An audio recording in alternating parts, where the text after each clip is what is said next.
ಬರ್ತಕ್ಕಂಥ ತಾಲೂಕ್ ಪಂಚಾಯತ್ ಜಿಲ್ಲಾ ಪಂಚಾಯತ್ ಚುನಾವಣೆಯ ಒಂದು ಪೂರ್ವಭಾವಿ ವಿಚಾರಕ್ಕಾಗಿ ಇನ್ನೊಂದು ಮೊನ್ನೆ ನಡೆದಂಥ ಬಿಜಾಪುರದ ಶಾಸಕರಾದಂಥ ಬಸನಗೌಡ ಪಾಟೀಲ್ ಯತ್ನಾಳರ ಉಚ್ಚಾಟನೆಯ ವಿಷಯಗಳ ಬಗ್ಗೆ ಇವತ್ತು ಕೋರ್ ಕಮಿಟಿ ಸಭೆ ಕರೆಯಲಾಗಿತ್ತು. ಈ ಸಭೆಯಲ್ಲಿ ನಾವು ಭಾಗಿಯಾಗಿದ್ದೆವು. ಅದಕ್ಕೆ ಈ ಸಭೆಗೆ ಬಂದಂಥ ಎಲ್ಲ ಪತ್ರಿಕಾ ಮಾಧ್ಯಮದವರಿಗೆ ಸ್ವಾಗತವನ್ನು ಕೋರಿ ಈ ಪತ್ರಿಕಾಗೋಷ್ಠಿಯನ್ನು ಮಾಜಿ MLC ಆದ ಅರುಣ್ ಶಾಪೂರಣ್ಣವರು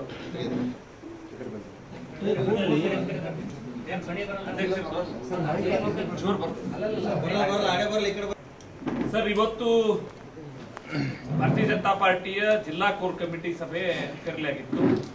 ಸನ್ಮಾನ್ಯ ಅಧ್ಯಕ್ಷರ ಅಧ್ಯಕ್ಷತೆಯಲ್ಲಿ ಕೋರ್ ಕಮಿಟಿ ಸಭೆ ನಡೆದಿದೆ. ಮೊದಲನೇ ವಿಷಯ ತಾಲೂಕ್ ಪಂಚಾಯತಿ ಜಿಲ್ಲಾ ಪಂಚಾಯತಿ ಚುನಾವಣೆ ಕುರಿತು, ಅದರ ತಯಾರಿ ಕುರಿತು ಅಧ್ಯಕ್ಷರು ಒಂದು ರೀತಿ ಎಲ್ಲರ ಜೊತೆಗೂ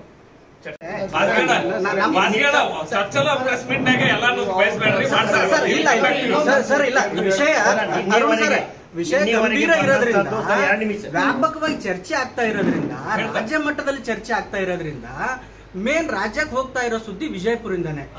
ಹಾಗಾಗಿ ಇಲ್ಲಿ ಸ್ಪಷ್ಟೀಕರಣದ ಅವಶ್ಯಕತೆ ಇದೆ. ಈ 25 ಲಕ್ಷ ರಾಜ್ಯಾದ್ಯಂತ ಪದಾಧಿಕಾರಿಗಳು ಒಂದೇ ದಿನ ರಾಜೀನಾಮೆ ಕೊಟ್ಟಿದ್ದಾರೆ ಅಂದ್ರೆ ದೊಡ್ಡ ವಿಚಾರ. ಅದಕ್ಕೆ ಸ್ಪಷ್ಟನೆ ಬೇಕಲ್ಲ. ಅಷ್ಟು ಜನ 25 ಲಕ್ಷ ಜನ ಬಿಟ್ರ ಈ ಹೊರಗಡೆ ನಡೀತಾ ಇರೋದು, ಅದಕ್ಕೆ ಉತ್ತರ ಕೊಡಬೇಕಾಗಿರೋದು ಅವರೇ ಅಲ್ಲ. ಸರ್, ನಾನು ಹೇಳ್ತೀನಿ ನೋಡ್ರಿ, ನಾನು ಇಲ್ಲಿ ಪಾರ್ಟಿ ತಾವು ಬಂದಿದ್ದೀರ, ನಾನು ಬಂದಿದ್ದೀನಿ. ಅಲ್ಲಿವರೆಗೆ ನನಗೆ ಬಂದಂತ ಅಧಿಕೃತ ರಾಜೀನಾಮೆಗಳು ಕೇವಲ 2. ಒಂದು ಬಿಜಾಪುರ ಮಂಡಲ ಅಧ್ಯಕ್ಷ ಶಂಗಾರ್ ಬುಗಾರ್ ಅವರು, ಇನ್ನೊಬ್ರು BJP ಕಾರ್ಯದರ್ಶಿ ಸಿದ್ದು ಅಂತಕ್ಕಂಥವ್ರು. 2 ರಾಜೀನಾಮೆ ಪತ್ರ ಬಂದವ, ಅವಷ್ಟೇ ಅಧಿಕೃತ. ಮಧ್ಯಾಹ್ನವರೆಗೆ ಈಗ ಬಂದ ತಕ್ಷಣ ಇಲ್ಲಿ ಪಾರ್ಟಿ ಆಫೀಸ್ನಲ್ಲಿ ಒಂದು 8-10 ಜನ ಬಂದು ಕೊಟ್ಟಿದ್ದಾರೆ. ಅಧಿಕೃತವಾಗಿ ಈಗ 8-10 ಬಂದವ. ಅದು ನೋಡಿ ಸೈನ್ ಮಾಡಿ ತಂದಿದ್ದಾರೆ ಅವೆಲ್ಲ. ಅದರಲ್ಲಿ ಒಂದೇ ಪೇಪರ್ದಲ್ಲಿ ಪದಾರ್ಥ ಲಿಸ್ಟ್ ಮಾಡಿ ಸೈನ್ ಮಾಡಿ ಕೊಟ್ಟಿದ್ದಾರೆ. ಅವ್ರು ನಾನು ಪರಿಪೂರ್ಣ ಅವ್ರ ಬಗ್ಗೆ ನಾನು ಮಾತಾಡ್ತೀನಿ. ನನಗೆ ಬಂದಂಥ ಏನು ಲಿಸ್ಟ್ ಅದ, ಆ ಲಿಸ್ಟ್ನಲ್ಲಿ ಅವರು ಪರಿಪೂರ್ಣವಾಗಿ ಅವ್ರು ಎಲ್ಲ ಸೈನ್ ಮಾಡಿ ಬಂದಿದ್ದಾವೆ. ಅವ್ರ ಮನಸ್ಸು ನಾನು ಫೋನ್ ಮುಖಾಂತರ ಮಾಡಿ ಕೇಳ್ಬೇಕು. ನಾನು ಸೈನ್ ಯಾರು ಮಾಡ್ಕೊಂಡ್ಬಂದವ್ರು ಅವ್ರು ತಂದಿದ್ದಾರೆ, ಅದ್ರ ಸೈನ್ ಮಾಡ್ಕೊಂಡು ಅವ್ರು ಕನ್ಫರ್ಮ್ ಚೆಕ್ ಮಾಡಬೇಕಲ್ಲ. ಚೆಕ್ ಮಾಡ್ಕೊಂಡು ಹೇಳ್ತೀನಿ. ವಿಜಯಪುರದ ಹಾಲಿ ಶಾಸಕರಾಗಿರುವಂತ ಸನ್ಮಾನ್ಯ ಬಸನಗೌಡ ಪಾಟೀಲ್ ಯತ್ನಾಳರ ಉಚ್ಚಾಟನೆ ಕುರಿತು ಏನು ನಮ್ಮ ಪಕ್ಷದ ಹೈಕಮಾಂಡ್ ತೀರ್ಮಾನ ಕೈಗೊಂಡಿದೆ, ಆ ತೀರ್ಮಾನದ ಕುರಿತು ಕೋರ್ ಕಮಿಟಿಯಲ್ಲಿ ಚರ್ಚೆ ಮಾಡಿ ಒಂದು ನಿರ್ಣಯವನ್ನು ಅಂಗೀಕರಿಸಲಾಗಿದೆ. ಅದನ್ನು ಓದಿ ಹೇಳ್ಬಿಡ್ತೀನಿ. ದಿನಾಂಕ 26/3/2025 ಬುಧವಾರದಂದು ಭಾರತೀಯ ಜನತಾ ಪಾರ್ಟಿಯ ಕೇಂದ್ರ ಶಿಸ್ತು ಸಮಿತಿಯು ಬಸನಗೌಡ ಪಾಟೀಲ್ ಯತ್ನಾಳ್, ಶಾಸಕರು, ವಿಜಯಪುರ ನಗರ, ಕರ್ನಾಟಕ ಇವರನ್ನು ಮುಂದಿನ 6 ವರ್ಷಗಳವರೆಗೂ ಭಾರತೀಯ ಜನತಾ ಪಾರ್ಟಿಯ ಪ್ರಾಥಮಿಕ ಸದಸ್ಯತ್ವ ಸ್ಥಾನದಿಂದ ಉಚ್ಚಾಟನೆಗೊಳಿಸಿ ಆದೇಶಿಸುತ್ತಾರೆ. ಈ ಆದೇಶವನ್ನು ಭಾರತೀಯ ಜನತಾ ಪಾರ್ಟಿಯ ಕೇಂದ್ರ ಶಿಸ್ತು ಸಮಿತಿಯ ಸದಸ್ಯ ಕಾರ್ಯದರ್ಶಿಗಳಾದ ಶ್ರೀ ಓಂ ಪಾಠಕ್ ರವರು ಈ ಅಧಿಕೃತ ಆದೇಶವನ್ನು ಹೊರಡಿಸಿರುತ್ತಾರೆ. ಈ ಅಧಿಕೃತ ಉಚ್ಚಾಟನೆ ಆದೇಶ ಪತ್ರವನ್ನು ಜಿಲ್ಲಾ ಕೋರ್ ಕಮಿಟಿ ಸಭೆಯಲ್ಲಿ ಗೌರವಾನ್ವಿತ ಜಿಲ್ಲಾಧ್ಯಕ್ಷರಾಗಿರುವಂತಹ ಶ್ರೀ ಗುರುಲಿಂಗಪ್ಪ ಅಂಗಡಿಯವರ ಮಂಡಿಸಿದರು. ಭಾರತೀಯ ಜನತಾ ಪಾರ್ಟಿಯ ಕೇಂದ್ರ ಶಿಸ್ತು ಸಮಿತಿಯು ಬಸನಗೌಡ ಪಾಟೀಲ್ ಯತ್ನಾಳ್ ಇವರನ್ನು ಮುಂದಿನ 6 ವರ್ಷಗಳವರೆಗೂ ಭಾರತೀಯ ಜನತಾ ಪಾರ್ಟಿಯ ಪ್ರಾಥಮಿಕ ಸದಸ್ಯತ್ವದಿಂದ ಉಚ್ಚಾಟನೆ ಹಾಗೂ ಪಕ್ಷದ ಯಾವುದೇ ಚಟುವಟಿಕೆಯಲ್ಲಿ ಭಾಗವಹಿಸದಂತೆ ನಿರ್ದೇಶಿಸಿದ ವಿಷಯವನ್ನು ಕೋರ್ ಕಮಿಟಿಯಲ್ಲಿ ಚರ್ಚಿಸಲಾಯಿತು. ಭಾರತೀಯ ಜನತಾ ಪಾರ್ಟಿಯ ಕೇಂದ್ರ ಶಿಸ್ತು ಸಮಿತಿ ಹೊರಡಿಸಿದ ಆದೇಶವನ್ನು ಭಾಜಪ ವಿಜಯಪುರ ಜಿಲ್ಲೆಯ ಕೋರ್ ಕಮಿಟಿಯಲ್ಲಿ ಸರ್ವಾನುಮತದಿಂದ ಬೆಂಬಲಿಸಿ ಅಂಗೀಕರಿಸಲಾಯಿತು. ಈ ಒಂದು ನಿರ್ಣಯವನ್ನ ಅಂಗೀಕಾರ ಮಾಡಲಾಗಿದೆ. ಈ ವಿಷಯವನ್ನು ತಮ್ಮ ಮೂಲಕ ಇಡೀ ಸಮುದಾಯಕ್ಕೆ, ಜಿಲ್ಲೆಯ ಜನತೆಗೆ ತಿಳಿಪಡಿಸಲಿಕ್ಕೆ ಇಚ್ಛಿಸಿದ್ದಾರೆ. ನಿಮ್ ಪಕ್ಷದ ಈಗ ಅವ್ರೇನಾದ್ರೂ ಇಲ್ಲ ನಾವು ನಮ್ ಬದ್ಲಿ ಅವ್ರು ಓದ್ಲಿ ಅಂತಂದ್ರೆ ನಾವು ಹಂಗೆ ಬರೀತೇವೆ. ಅವ್ರು ಬದಲಾಗಿ ಅವ್ರು ಹೇಳಿದರು ಅಂತಾನೆ ಬರೀತೀವಿ. ಸಮಸ್ಯೆ ಅಲ್ಲ. ಯಾವುದೇ ನಿರ್ಣಯಗಳನ್ನ ಆದ್ಮೇಲೆ ಮಾಧ್ಯಮಕ್ಕೆ ಅಧ್ಯಕ್ಷರೇ ಕೊಡ್ಬೇಕಂತ ಏನಿಲ್ಲ. ಅಲ್ಲ, ನಾವು ಅದ್ರ ಪ್ರಶ್ನೆ ಇಲ್ರಿ. ನಮ್ ಪ್ರಶ್ನೆ ಇರೋದು ಅದು ಅಲ್ಲ. ನೀವು ಯಾರಾದ್ರೂ ಹೋದ್ರಿ ಅಧ್ಯಕ್ಷರ ಸಾಫ್ಟ್ವೇರ್ ಅಥವಾ ಏನಾದ್ರೂ ಅವ್ರಿಗೆ ಏನಾದ್ರೂ ಎದ್ಕೊಂಡಿದ್ದಾರೆ ಅಂತ ನಿಮ್ ಪಾರ್ಟಿ ಯಾರು ಓದ್ಬೇಕು, ನಿಮ್ಮ ಸಂಹಿತೆ, ನಿಮ್ಮ ಸಂವಿಧಾನ, ನಿಮ್ಮ ವಿಚಾರ. ಪಕ್ಷದ ವಿಷಯಕ್ಕಾಗಿ ನಾ ಯಾರಿಗೆ ಅಂಜೋ ಅವಶ್ಯಕತೆ ಇಲ್ಲ. ಪಕ್ಷ ಬಲಿಷ್ಠ ಆಗಬೇಕು ಜಿಲ್ಲೆಯಲ್ಲಿ. ಆ ಬಲಿಷ್ಠ ಆಗಲಿಕ್ಕೆ ಎಲ್ಲ ಪ್ರಶ್ನೆ ಉತ್ತರ ಕೊಡ್ತೀನಿ, ಎದುರಾಳಿಯಾಗಿ ಹೋರಾಟ ಮಾಡ್ತೀನಿ. ಬರತಕ್ಕಂಥ ಚುನಾವಣೆಯಲ್ಲಿ ಜಿಲ್ಲಾ ಪಂಚಾಯತ್ ತಾಲೂಕು ಪಂಚಾಯತ್ ಇರ್ಬೋದು, ವಿಧಾನಸಭಾ ಚುನಾವಣೆ ಇರ್ಬೋದು, ಗಟ್ಟಿಯಾಗಿ ಯಾವ ಭಯಕ್ಕೂ ಹಜಲಾರದೆ ಚುನಾವಣೆ ಮಾಡಿ 8 ಮತಕ್ಷೇತ್ರದ ಚುನಾವಣೆ ಶಾಸಕ ವಿಧಾನಸಭಾ ಚುನಾವಣೆ ಗೆಲ್ಲಕ್ಕೆ ನಾವು ಪ್ರಾಮಾಣಿಕ ಪ್ರಯತ್ನ ಮಾಡ್ತೀನಿ. ಜಿಲ್ಲಾ ಪಂಚಾಯತ್ ತಾಲೂಕು ಕೂಡ ಗೆಲ್ಲಕ್ಕೆ ಪ್ರಯತ್ನ ಮಾಡ್ತೀನಿ. ಪಕ್ಷದ ವಿಷಯಕ್ಕಾಗಿ ಪಕ್ಷದ ಒಂದು ಸಿದ್ಧಾಂತಕ್ಕೆ ನಾನು ಕೆಲಸ ಮಾಡಲಿಕ್ಕೆ ಅಂಜು ಪ್ರಶ್ನೆನೇ ಇಲ್ಲ ಅಂತಕ್ಕಂಥ ಮಾತು. ಈಗ ಪಕ್ಷಕ್ಕೆ ಸಾಮೂಹಿಕ ರಾಜೀನಾಮೆ ಕೊಡುವಂತ ಪ್ರಯತ್ನಗಳು ನಡೀತಾ ಇದ್ದಾವೆ. ಈವರೆಗೆ ಎಷ್ಟು ರಾಜೀನಾಮೆ ಕೊಟ್ಟರು, ಮತ್ತೆ ಅದನ್ನ ಹೆಂಗ್ ನಿಭಾಯಿಸ್ತೀರಿ? ಒಬ್ರು ಜಿಲ್ಲಾಧ್ಯಕ್ಷರು, ಸಾಕಷ್ಟು ಪಕ್ಷಗಳ ಪದಾಧಿಕಾರಿಗಳು ಬಿಟ್ಟು ಹೋದ್ರು, ಮೋರ್ಚಾಗಳ ಪ್ರಮುಖರು ಬಿಟ್ಟು ಹೋಗ್ತಾ ಇದ್ದಾರೆ, ಮತ್ತೆ ಅದನ್ನ ಹೆಂಗ್ ನಿಭಾಯಿಸ್ತೀರಿ? ಒಟ್ಟಾರೆ ಬಿಜಾಪುರ ಜಿಲ್ಲೆಯಲ್ಲಿ 8 ಮತಕ್ಷೇತ್ರದವ, 9 ಮಂಡಲದವ. 9 ಮಂಡಲ ಟೋಟಲಿ 9 ಮಂಡಲದ ಬಗ್ಗೆ ಬಿಜಾಪುರ ಮಂಡಲ ಮಾತ್ರ ನಗರ ಮಂಡಲದಲ್ಲಿ ಮಾತ್ರ ಶಂಕರ್ ಹೂಗಾರ್ ಅವರು ಮಂಡಲ ಅಧ್ಯಕ್ಷರು ರಾಜೀನಾಮೆ ಕೊಟ್ಟಿದ್ದಾರೆ, ನಿನ್ನನ್ನು ಕಳಿಸಿದ್ದಾರೆ. ಅದ್ರ ಜೊತೆಗೆ ಇವತ್ತು ಕೂಡ ಅವ ಕೆಲವೊಂದು ರಾಜೀನಾಮೆಗಳು ಬಂದಿದ್ದಾವೆ.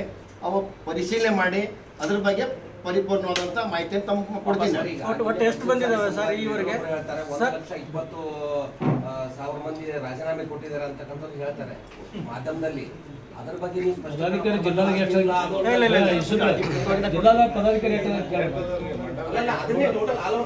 ನನಗೂ ಕಳಿಸಿದ್ರು ಅವರ 25 ಲಕ್ಷ ಹೋಗ ನೋಡ್ರಿ ನಿಮ್ಮ ಮೆಂಬರ್ಶಿಪ್ ಅಂತೇಳಿ. ಅದ್ರ ಸಂಬಂಧ ನಾನೇ ಹೇಳ್ತೇನೆ ಸರ್, ನಮ್ದು ಸದಸ್ಯತ್ವ ಅಂದ್ರೆ ಏನು ಅನ್ನೋಂಥದ್ದು ಬಹಳ ಸುದೀರ್ಘ. ನಾವು ಫಸ್ಟ್ ಮಿಸ್ ಕಾಲ್ ಕೊಟ್ಟಿಂದ ಅದು ಸಂಬಂಧಪಟ್ಟಂತ ಒಂದು ಇದಕ್ಕೆ ಹೋಗ್ತದೆ ಸರ್, ಈಗ ಏನ್ ಹೇಳ್ತಾರೆ ಪೋರ್ಟಲ್ಗೆ ಹೋಗ್ತದೆ. ಪೋರ್ಟಲ್ಗೆ ಹೋದ ನಂತರ ಏನಾಗ್ತದೆ ಸರ್, ಆ ಪೋರ್ಟಲ್ನೊಂದಿಗೆ ಅದು ನೋಂದಣಿ ಆಗ್ತದೆ. ಅಲ್ಲಿಂದ ಅದು ವಾಪಸ್ ಬರ್ತದೆ. ಅಲ್ಲಿಂದ ಅದನ್ನ ಹಾರ್ಡ್ ಕಾಪಿ ಒಪ್ಪಿಸ್ತೀವಿ. ಮುಂದೆ ಬಂದ ನಂತರ ಅದ್ರೊಳಗ ಇಷ್ಟು ಮೆಂಬರ್ ಮಾಡಿದವ್ರು ಸಕ್ರಿಯತ್ ಮಾಡ್ತೀವಿ ಸರ್. ಅವ್ರು ಭಾವಯಶ ಹೇಳ್ಯಾರ, ಅದು ಪಾಪ ಭಾವಯಶದೊಂದಿಗೆ ತೆಗೆದುಕೊಳ್ಳಿ, ಏನ್ ಸಮಸ್ಯೆ ಇಲ್ಲ. ಆದ್ರೆ ವಸ್ತುಸ್ಥಿತಿ 25 ಲಕ್ಷ ಜನರಿಗೆ ಮೆಂಬರ್ಶಿಪ್ ಮಾಡಿಸ್ಬೇಕಾದ್ರೆ ಎಷ್ಟು ಕಠಿಣ ಅಂತ ನಿಮ್ಗೆ ಗೊತ್ತು. 25 ಲಕ್ಷ ಒಂದೇದಿಂದ ಡಿಲೀಟ್ ಆಗ್ತದೆ ಅಂದ್ರೆ ಕ್ಯಾನ್ ಯು ಬಿಲೀವ್? ಇದೆಲ್ಲ ಆಗಿನ ಪಾಪ ಅವರು ಘಾಸಿಯಾಗಿ ಮಾತಾಡ್ತಿರ್ತಾರೆ ಸರ್. ಅವರು ಸಾಫ್ಟ್ವೇರ್ ಏನ್ ಹೇಳ್ತಾ ಇದಾರೆ, ಪೋರ್ಟಲ್ ಏನು ಕೊಟ್ಟಿದ್ರಿ, ಆ ಪೋರ್ಟಲ್ ಅಲ್ಲಿ ನೀವು ಒಬ್ಬರಿಗೆ ಅಧಿಕಾರ ಕೊಟ್ಟಿದ್ರಿ, ಅವ್ರು ಒಂದು ಕೋಡ್ ಕೊಟ್ಟಿದ್ರೆ ಆ ಕೋಡ್ ಒಳಗಡೆ ಅವ್ರ ಮನೆಗೆ ಹೋಗಿ ಸದಸ್ಯರನ್ನ ಮಾಡಿರ್ತಾರೆ. ಇದರ ಕರೆಕ್ಟ್ ಪ್ರೊಸೀಜರ್ ಇದು. ಮನೆಗೆ ಹೋಗಿ ಅವ್ರು ಪೋರ್ಟಲ್ ಕೊಟ್ಟಿದ್ರೆ ಅವ್ರು ಮಾಡ್ತಾರ. ಅವ್ರು ಮಾಡಿದ ನಂತರ ಅವ್ರು ಒಬ್ಬರೇ ಔಟ್ ಆಗ್ತಾರ ಅಂತ ಇಟ್ಕೊಳ್ಳೋಣ. ಅವ್ರು ಒಬ್ಬರೇ ಔಟ್ ಆಗೋದ್ರಿಂದ ಅವ್ರು ಏನ್ ಮಾಡಿರ್ತಾರೆ ಸದಸ್ಯ ಸರ್. ಇದೆಲ್ಲ ತಪ್ಪು, ಸತ್ಯಕ್ಕೆ ದೂರ. ತಲೆ ಹಾಕಿ ಆ ಪ್ರಶ್ನೆಗೆ ಉತ್ತರ ಒಂದೇ, ಸತ್ಯಕ್ಕೆ ದೂರ. ಒಂದ್ ನಿಮಿಷ ಅಧ್ಯಕ್ಷರೇ, ಈಗ ಏನೋ ನಿಮ್ಮ ಪಕ್ಷದಿಂದ ಉಚ್ಚಾಟನೆ ಆಗಿದೆ, ಮತ್ತೆ ಈಗ ಅವ್ರನ್ನ ಮರು ಸೇರ್ಪಡೆ ಮಾಡ್ಕೋಬೇಕು ಅನ್ನೋ ಒತ್ತಡನೂ ಜಾಸ್ತಿ ಆಗ್ತಾ ಇದೆ. ಮತ್ತೆ ಕೆಲವರು ನಿಮ್ಮ ಪಕ್ಷದ ಅಧ್ಯಕ್ಷರಿಗೆಲ್ಲ ಅವಮಾನಕಾರಿಯಾಗಿ ಪ್ರತಿಭಟನೆಗಳು ನಡೀತಿದೆ. ಈ ಸಂದರ್ಭದಲ್ಲಿ ನೀವು ಪಕ್ಷದಿಂದ ರಾಜೀನಾಮೆ ಅಂದರೆ ಅವರಿಗೆ ಶಾಸಕ ಸ್ಥಾನದ ಇದನ್ನ ಏನಾದ್ರು ಕೇಳ್ತೀರಾ, ಒತ್ತಡ ಹಾಕ್ತೀರಾ? ಸರ್, ಇದು ಭಾರತೀಯ ಜನತಾ ಪಕ್ಷದ ವ್ಯವಸ್ಥೆ ಒಳಗೆ ಇದನ್ನು ಅವ್ರನ್ನ ಉಚ್ಚಾಟನೆ ಮಾಡಿದ್ದು ನಾವು ಯಾರೂ ಅಲ್ಲ, ಅದು ಮಾಡಿದ್ದು ಕೇಂದ್ರದ ಶಿಸ್ತು ಸಮಿತಿ. ಈಗ ಅಂಥ ನಿರ್ಣಯಗಳನ್ನು ಅವರೇ ತೆಗೆದುಕೊಳ್ಬೇಕಾಗಿತ್ತು. ನಾವು ನಮ್ಮ ಬಿಜಾಪುರ ಕೋರ್ ಕಮಿಟಿಯಲ್ಲಿ ನಿರ್ಣಯ ಮಾಡ್ತಕ್ಕಂಥ ಅದು ವಿಷಯ ಅಲ್ಲ. ಈಗ ಬಿಜೆಪಿ ಜಿಲ್ಲಾಧ್ಯಕ್ಷನಾಗಿ ಇವತ್ತು ಬಿಜಾಪುರ ಶಾಸಕರಾಗಿ ಆರಿಸಿ ಬರಬೇಕಾದ್ರೆ ಅವ್ರ ಜೊತೆಗೆ ಪಕ್ಷದ ಸಾಕಷ್ಟು ಒಂದು ಶಕ್ತಿ ಅವ್ರಿಗೆ ಉಪಯೋಗ ಆಗಿರ್ತೈತಿ ಸರ್. ಇದೆಲ್ಲ ಮುಗಿನ ವಿಷಯಗಳಿಗಾಗಿ ತೆಗೆದುಕೊಂಡ ಕ್ರಮ ಆಗಿದೆ. ಈಗಾಗಲೇ ಹೈಕಮಾಂಡ್ ಕ್ಲೋಸ್ ವಾಚ್ ಮಾಡ್ತಾ ಇದೆ. ಅಖಿಲ ಭಾರತೀಯ ಸ್ತರದಲ್ಲಿ ತೆಗೆದುಕೊಂಡು ಕೇಂದ್ರದ ಶಿಸ್ತು ಸಮಿತಿಯೇ ಎಲ್ಲ ಸಂಗತಿಯನ್ನ ಮಾನಿಟರ್ ಮಾಡ್ತಾ ಇದೆ. ಇಡೀ ಜಿಲ್ಲಾ ಘಟಕ ಕೇಂದ್ರ ಶಿಸ್ತು ಸಮಿತಿಯ ಜೊತೆಗಿದ್ದೀವಿ ಅನ್ನುವಂಥದ್ದನ್ನ ನಾವು ಆಲ್ರೆಡಿ ಹೇಳಿದ್ದೀವಿ. ಆ ಎಲ್ಲ ಸಂಗತಿಗಳ ಕುರಿತು ಕೇಂದ್ರ ಶಿಸ್ತು ಸಮಿತಿ ಸರಿಯಾದಂತ ನಿರ್ಣಯ ತೆಗೆದುಕೊಳ್ತಾರೆ ಅನ್ನುವಂಥ ವಿಶ್ವಾಸ ಜಿಲ್ಲಾ ಘಟಕಕ್ಕಿದೆ. ಅವರು ಮಂಡನೆ ಮಾಡುವಂತದ್ದು ಕೇಂದ್ರ ಸಮಿತಿ ಅವ್ರ ಸೂಕ್ತ ನಿರ್ಣಯ ತೊಗೊಳ್ತಾರೆ. ಕೇಂದ್ರ ಈ ಎಲ್ಲ ಸಂಗತಿಗಳು ಅವ್ರ ಗಮನಕ್ಕಿದೆ. ಪಂಚಮಿ ಸದಸ್ಯರು ನಾಳೆ ಡೇಟ್ ಕೊಟ್ಟಿದ್ದಾರೆ, ಡೆಡ್ಲೈನ್ ಕೊಟ್ಟಿದ್ದಾರೆ. ನಾಳೆ 3 ತಾರೀಕು ಒಳಗಡೆ ಕಂಪ್ಲೀಟ್ ಆಗಿ ಅವರು ಹೇಳಬೇಕು. ಇಲ್ಲಾಂದ್ರೆ ಪ್ರಶ್ನೆಗಳು ಅವ್ರು ವಾಪಸ್ ತಗೋಬೇಕು ಅಂತಕ್ಕಂಥ ವಿಚಾರವನ್ನು ಅವರು ಸಮವಾಯದ ಮುಖಾಂತರ ಇಟ್ಟಿದ್ದಾರೆ. ಅದರ ಬಗ್ಗೆ ಈಗಾಗಲೇ ಅಲ್ಲಿ ಒಳಗಡೆ ಏನ್ ಚರ್ಚೆ ನಡೆದಿದೆ ಅನ್ನುವಂಥದ್ದು ಮಾಧ್ಯಮಗಳೇ ನೀವೆಲ್ಲರೂ ಪ್ರಕಟ ಮಾಡಿದಿರಿ ಇಡೀ ಸಂಗತಿಯನ್ನ. ಆದ್ರೆ ನಾನು ಒಂದೇ ಒಂದು ವಿನಂತಿ ಮಾಡ್ಕೊಳ್ತೀನಿ. ಇದೊಂದು ರಾಜಕೀಯ ನಿರ್ಣಯ, ಒಂದು ರಾಜಕೀಯ ಪಕ್ಷದ ರಾಜಕೀಯ ನಿರ್ಣಯ. ಇಲ್ಲಿ ಯಾರ ಬಗ್ಗೆನೂ ತೀರ್ಮಾನ ತೆಗೆದುಕೊಳ್ಬೇಕಾದ್ರೆ ಪಾಸಿಟಿವ್ ಅಂಡ್ ನೆಗೆಟಿವ್ ಗಳನ್ನ ಕೇಂದ್ರದವರು ಯೋಚನೆ ಮಾಡೇ ತೊಡ್ತಾರೆ.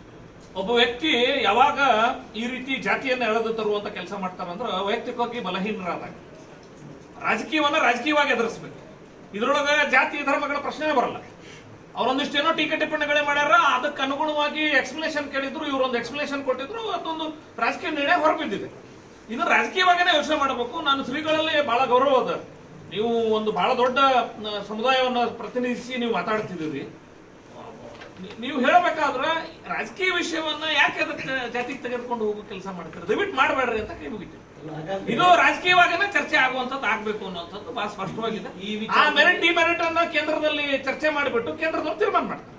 Correct sir. ಈಗ ಈ ವಿಚಾರದಲ್ಲಿ ರಾಜಕೀಯದಲ್ಲಿ ಜಾತಿ ಬೇಡ ಅಂತೀವಿ. ಹಾಗಾದ್ರೆ ರಾಜಕೀಯ ಮತ್ತು ಚುನಾವಣೆಯಲ್ಲಿ ಜಾತಿಯ ಪ್ರಾಮುಖ್ಯತೆ ಬರಲ್ಲ ಸರ್. ರಾಜಕೀಯದಲ್ಲಿ ಮತ್ತು ಚುನಾವಣೆ ವೇಳೆಯಲ್ಲಿ ಯಾರು ರಾಜಕೀಯ ಜಾತಿಯನ್ನ ತರಲ್ಲ ಸರ್. ನನಗೆ ಬಹಳ ಸ್ಪಷ್ಟತೆ ಇದೆ. ಯಾವತ್ತೂ ಕೂಡ ಭಾರತೀಯ ಜನತಾ ಪಾರ್ಟಿ ಜಾತಿ ಆಧಾರದ ಮೇಲೆ ನಾವು ಚುನಾವಣೆ ಮಾಡೋದ್ರಲ್ಲಿ ನಂಬಿಕೆ ಇಟ್ಕೊಂಡಿಲ್ಲ. ನಾವು ಅದನ್ನ ಯಾವತ್ತೂ ಮಾಡಿಲ್ಲ. ಬಹಳ ಸ್ಪಷ್ಟವಾಗಿ ಹೇಳ್ತೀನಿ. ಅವರವರೇ ಚರ್ಚೆ, ನಿಮ್ಮ ಸಮೀಕ್ಷೆಗಳು ಅದು ಬೇರೆ ವಿಷಯ. ಇದೆಲ್ಲ ವಿಷಯಗಳ ಬಗ್ಗೆ ಹೈಕಮಾಂಡ್ ಕ್ಲೋಸ್ ವಾಚ್ ಮಾಡ್ತಾ ಇದೆ sir. This is purely political decision. ನೋಡ್ರಿ, ಹಿಂದೆ 2 ಸಲ ನೋಟಿಸ್ ಕೊಟ್ಟರು, ಅದ್ರ ಮೇಲೆ ಇವ್ರು ಉತ್ತರ ಕೊಟ್ಟರು. ಉತ್ತರವನ್ನು ಪರಿಶೀಲನೆ ಮಾಡಿ ಅವರನ್ನು ನಿರ್ಣಯ ಕೊಟ್ಟರು. ಆ ಮೆರಿಟ್ ಬೇಸಿಸ್ ಮೇಲೆ ಚರ್ಚೆ. ನಮ್ಮ ಪ್ರಶ್ನೆ ನೋಟಿಸು ಯತ್ನಾಳ್ ಉಚ್ಚಾಟನೆ ಜಾತಿ ವಿಚಾರ ಮಾತಾಡಿದ್ವಿ, ಅದಕ್ಕೆ ಗೊತ್ತಂತ ಪ್ರಶ್ನೆ ಸರ್. ಇದೊಂದು ರಾಜಕೀಯ ತೀರ್ಮಾನ ಆಗಿದೆ. ರಾಜಕೀಯವಾಗಿ ಇದಕ್ಕೆ ನಿರ್ಣಯಿಸಲಿ ಅನ್ನೋದು ನಮ್ಮದು. ಯತ್ನಾಳ್ ರಾಜೀನಾಮೆ ಇದು ಯತ್ನಾಳ್ ಅವರ ಉಚ್ಚಾಟನೆ ವಿಚಾರದಲ್ಲಿ ಕೂಡಲ ಸಂಗಮ ಸ್ವಾಮೀಜಿಯವರು ಜಾತಿಯನ್ನ ತರಬಾರ್ದು, ಜಾತಿಯನ್ನ ಇದ್ರಾಗ ಇರಬಾರ್ದಂದ್ರೆ ಓಕೆ, ನೀವು ಹೇಳಿದನ್ನು ಒಪ್ಪಬಹುದು. ಚುನಾವಣೆ ಮತಬೇಟೆಯಲ್ಲಿ ನೀವೇ ಹೋಗಿ ಹೇಳ್ಬಿಟ್ಟೇವಲ್ರಿ. ಈಗ ನಾವೊಂದು ಜಾತಿ ಆಧಾರದ ಮೇಲೆ ಚುನಾವಣೆ ಮಾಡಿಲ್ಲ, ಮಾಡೋದಿಲ್ಲ. ಭಾರತೀಯ ಜನತಾ ಪಾರ್ಟಿ ಅದ್ರೊಳಗೆ ವಿಶ್ವಾಸ ಇಟ್ಟಿಲ್ಲ. ಯಡಿಯೂರಪ್ಪ ಅವ್ರು ಇದು ಮಾಡಿದಾಗ ಮತ್ತೆ ಇಡೀ ಸ್ವಾಮಿಗಳು 10 ಸ್ವಾಮಿಗಳೆಲ್ಲ ಬಂದು ಸೇರಿದ್ರು, ಅವಾಗೆಲ್ಲ ಮಾಡಿದ್ರು, ಅವಾಗೆಲ್ಲ ಸಪೋರ್ಟ್ ಮಾಡಿದ್ರು. ಮತ್ತೆ ಅದಲ್ಲ ಇಲ್ಲ ನೀವು ಅದನ್ನ ಅರ್ಥೈಸ್ಕೊಳ್ತಿದ್ದೀರಿ. ಯಡಿಯೂರಪ್ಪನವ್ರ ಜಾತಿ ಉಪಜಾತಿ ಒಳಗೆ ಎಂದೂ ಹೋಗಿಲ್ಲ. ಯಡಿಯೂರಪ್ಪನವ್ರ ಜಾತಿ ಉಪಜಾತಿಗೆ ಎಂದೂ ಹೋಗಿಲ್ಲ. ಈಗ ಪಕ್ಷಕ್ಕೆ ಉಚ್ಚಾಟನೆ, ಈಗ ಯತ್ನಾಳ್ ಅವರು ಉಚ್ಚಾಟನೆ ಆಗಿರೋದ್ರಿಂದ ಪಕ್ಷದ ಮೇಲೆ ಅಥವಾ ಜಿಲ್ಲೆಯ ರಾಜಕೀಯದ ಮೇಲೆ ಬಿಜೆಪಿ ಮೇಲೆ ಏನಾದ್ರು ಪರಿಣಾಮ ಬೀರುತ್ತಾ? ಯಾವ ತರ ಪರಿಣಾಮ ಬೀರಬಹುದು ಅಂತ ಸರ್? ಕೇಂದ್ರದ ಶಿಸ್ತು ಸಮಿತಿ ನಿರ್ಣಯ ತಗೊಂಡಿದೆ. ನಾವು ಇಡೀ ಜಿಲ್ಲೆ ಭಾರತೀಯ ಜನತಾ ಪಾರ್ಟಿ ಕೇಂದ್ರದ ನಿರ್ಣಯದೊಟ್ಟಿಗೆ ಇರ್ತಿದ್ದೀವಿ. ಸೊ ಅದ್ರದ್ದು ಏನೇ ರಾಜಕೀಯವಾಗಿ ಏನೇ ಇರ್ತದ ಅಂತ ಹೇಳಿದ್ರು ಕೂಡ ಅದೆಲ್ಲವನ್ನು ಲೆಕ್ಕ ಹಾಕಿ ಕೇಂದ್ರ ತೀರ್ಮಾನ ತಗೊಂಡು. ಸರ್, ಈಗ ಜಿಲ್ಲಾಧ್ಯಕ್ಷರಿಗೆ ಗೌಡ್ರ ಬಗ್ಗೆ ಒಲವದೋ ಅಥವಾ ಏನ್ ಗೌಡ್ರಿಗೆ ಅಂಜಿ ಸ್ಟೇಟ್ಮೆಂಟ್ ಕೊಡಲಾಗ್ಯಾರ ಅಂತ? ಜಿಲ್ಲಾಧ್ಯಕ್ಷರು ಗೌಡ್ರ ಬಗ್ಗೆ ಈಗ ಗೌಡ್ರ ಬಗ್ಗೆ ಏನಾದ್ರು ಪ್ರೀತಿ ಒಲವದ ಅಂತ ನಾವು ಕಾರಣಕ್ ಮಾತಾಡ್ತಾರೆ, ಅಥವಾ ಗೌಡ್ರ ಬಗ್ಗೆ ಏನಾದ್ರು ಭಯ ಇದೆ ಅಂತ ಸರ್? ನಿರ್ಣಯವನ್ನ ಎಲ್ಲರೂ ಸೇರ್ಕೊಂಡೇವಿ. ನಮಗೊಂದು ಮಾತಾಡ್ತಾ ಇಲ್ಲ. ಸೂಕ್ಷ್ಮತೆ ಏನಂದ್ರೆ ಕೇಂದ್ರದ ಮಟ್ಟದಲ್ಲಿ ಚರ್ಚೆ ಮಾಡುವ ವಿಷಯಕ್ಕೆ ನಾವೆಲ್ಲರೂ ಮಾತಾಡೋದ್ರಾಗ ಅರ್ತಿರೋದಿಲ್ಲ ಅಂತ ಬಿಟ್ಟಿರ್ತಾರ. ಶಿಸ್ತಿನ ಪಕ್ಷ ಒಂದು ವ್ಯವಸ್ಥೆ, ಯಾರು ಹೇಳಬೇಕು, ಯಾರು ಘೋಷಣೆ ಮಾಡ್ಬೇಕು ಅವ್ರು ಮಾಡ್ಬೇಕು. ಹೌದಾ ಇಲ್ಲ? ಚರ್ಚೆ ನಡೀತಾ ಇದೆ. ಈಗ ಅಂದ್ರೆ ನಾವೇನು ಅಧ್ಯಕ್ಷರು ಅದಕ್ಕೆ ರೆಸ್ಪಾನ್ಸ್ ಕೊಡೋಲ್ಲ, ಮಾಧ್ಯಮದವರು ಹಿಂಗೆ ಮಾತು ಕೊಡ್ಬೇಕಂತ ಬಿಟ್ಟಾರೆ. ಅಲ್ಲ, ಗೌಡ್ರ ಬಗ್ಗೆ ಏನಾದ್ರು ಸಾಫ್ಟ್ ಕಾರಣ ಇನ್ನೂ ಇದೆ ಅಂತ ಅನ್ಸಕ್ಕೆ ಸರ. ನೀವು ಈ ಉಚ್ಚಾಟನೆ ಬಿಜಾಪುರದ ಶಾಸಕರು ಉಚ್ಚಾಟನೆ ಆಯಿತು. ಅವತ್ತು ನಾವು ಬಿಜಾಪುರ ಇದ್ದಿದ್ದಿಲ್ಲ. ನಡಳಿ ಸಾಹೇಬರು ಮುದ್ದೇಬೇಳದ ಮಂಡಲದಲ್ಲಿ ನನಗೆ ಸನ್ಮಾನ ಸಮಾರಂಭ ತಗೊಂಡಿದ್ರು. ಆ ಸನ್ಮಾನ ಸಮಾರಂಭದಲ್ಲಿ ಮೊಬೈಲ್ ಸೈಲೆಂಟ್ ಇದ್ದೆ. ಅವತ್ತು ಸಾಕಷ್ಟು ಮಾಧ್ಯಮದವ್ರು ನನಗೆ ಫೋನ್ ಹಚ್ಚಿದ್ರಿ, ನಾನು ರಿಸೀವ್ ಮಾಡೋಕ್ಕಾಗಿಲ್ಲ. ಆದರೆ ಮಾರನೇ ದಿನ ಎಲ್ಲ ಸಾಕಷ್ಟು ಮಾಧ್ಯಮದವ್ರು ಮನೆ ಮುಂದಿದ್ರಿ. ನಾನು ಕ್ಲಿಯರ್ ಆಗಿ ನಾನು ಬಸವನಗೌಡರ ಉಚ್ಚಾಟನೆ ಬಗ್ಗೆ ನಾನು ಮಾತನಾಡಿದ್ದೀನಿ. ನನಗೆ ಪಕ್ಷ ಮುಖ್ಯ, ಯಾವ ವ್ಯಕ್ತಿ ಮುಖ್ಯ ಅಲ್ಲ. ಬಸವನಗೌಡರು ಸಾಕಷ್ಟು ಸಲ ಈ ನಿರ್ಣಯವನ್ನ ನಾನು ಮೊದಲನೇ ಕೋರ್ ಕಮಿಟಿ ಇರೋದ್ರಿಂದ ವ್ಯವಸ್ಥೆಯಲ್ಲಿ ಸಾಕಷ್ಟು ಅನುಭವಿಕರಿದ್ದಾರೆ. ಅದಕ್ಕೆ ನಾನು ಮೊದಲೇ ಕೋರ್ ಕಮಿಟಿ ನಾನು ಅವರಿಗೆ